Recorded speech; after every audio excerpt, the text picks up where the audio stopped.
हमारे ब्रज में एक बहुत अच्छी कथा याद आई है, ध्यान से सुनना। हमारे ब्रज में एक रसिक संत थे, निम्बार्क संप्रदाय के श्री भट्ट देवाचार्य जी।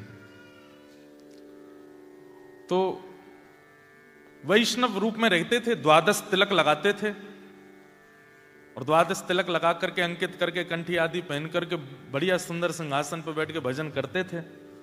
तो उनके बाह्य रूप को देख करके तो कोई भी आकर्षित हो जाता था। तो एक छोटा सा बालक उनके पास गया और दंडवत प्रणाम करके बोला कि महाराज, मुझे आपका तिलक बहुत अच्छा लगा, मुझे आपका स्वरूप बहुत अच्छा लगता है, आपकी बैठने की स्थिति, आपका बोलने का ढंग और आपकी नाम, ये सब चीज से मैं बड़ा आकर्षित हो गया हूं, मुझे आप गुरु दीक्षा दे दीजिए।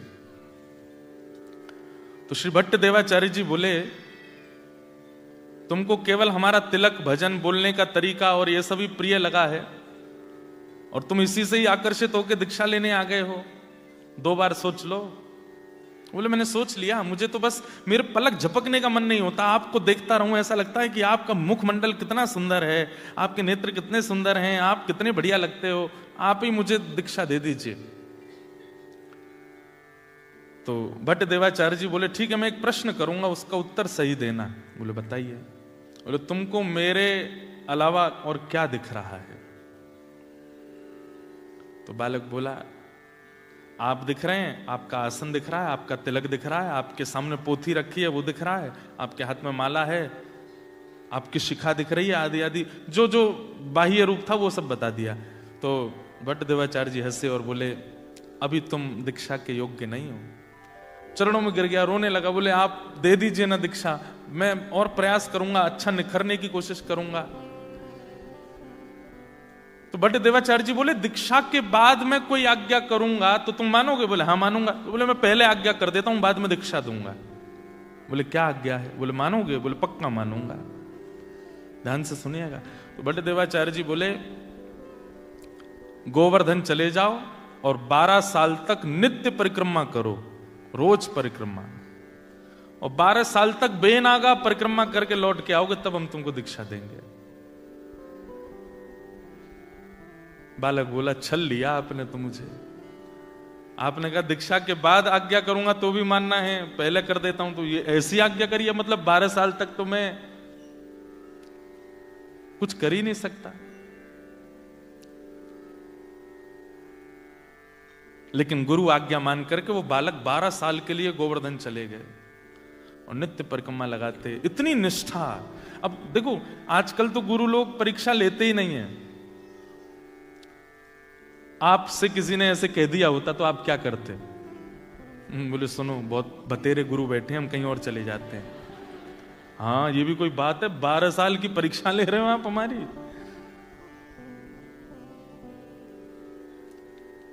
तो चले गए, वो बालक भी चला गया। गुरुजी 2 प्रकार से परीक्षा ले रहे थे, निष्ठा देखूं, निष्ठा कैसी है, मानता है कि नहीं, और फिर 12 साल के तप से जो परिवर्तन आएगा दृष्टि में, उससे इसी का भला होगा।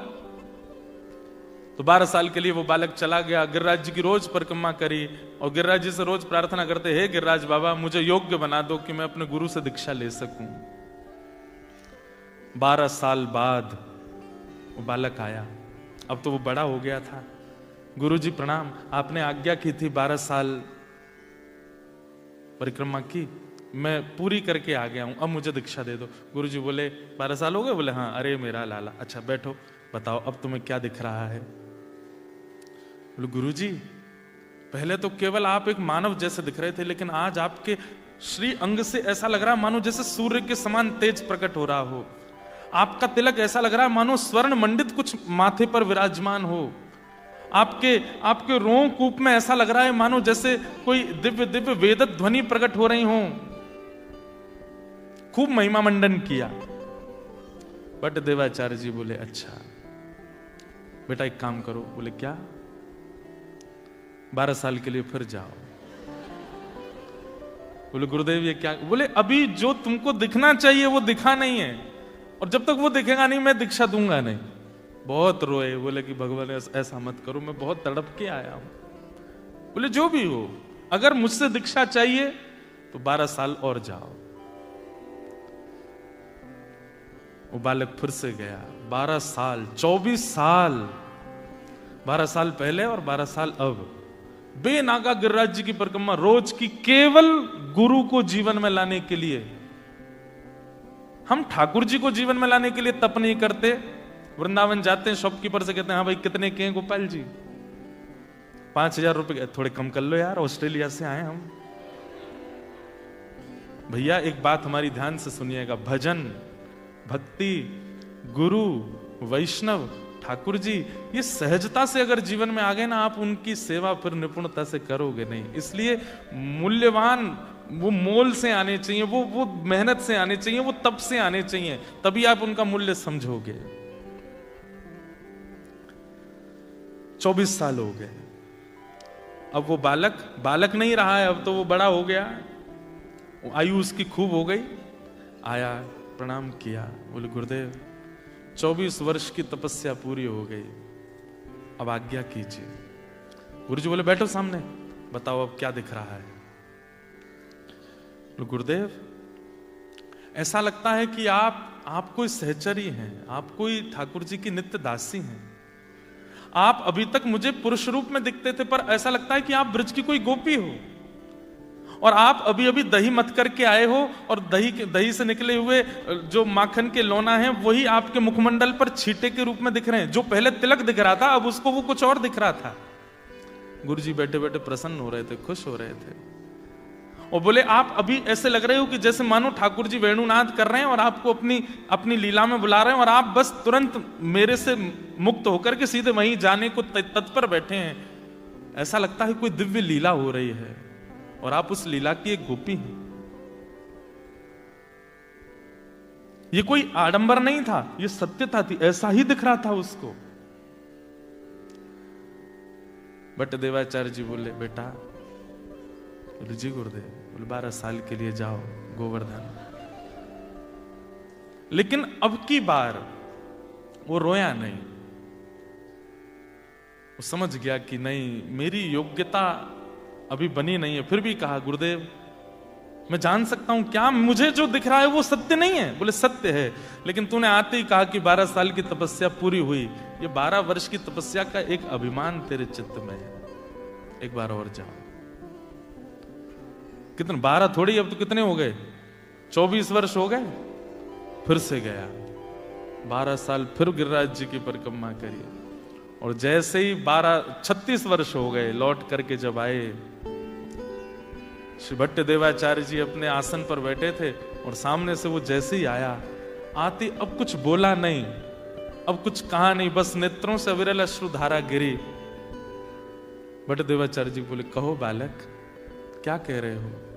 बोले नाथ, ऐसा लगता है कि मानो मेरे सामने साक्षात यशोदा मैया बैठी हैं, और उनके एक गोदी के ऊपर साक्षात किशोरी जी बैठी हैं, और दूसरी गोदी में साक्षात श्री लाल जी बैठे हैं। श्री प्रिया लाल जी को गोद में लेकर के मानो जैसे यशोदा जी बैठी हैं, मानो जैसे कीर्ति मैया मेरे सामने बैठी हैं, मानो जैसे साक्षात कोई गोपी दोनों युगल सरकार को लेकर के बैठी है।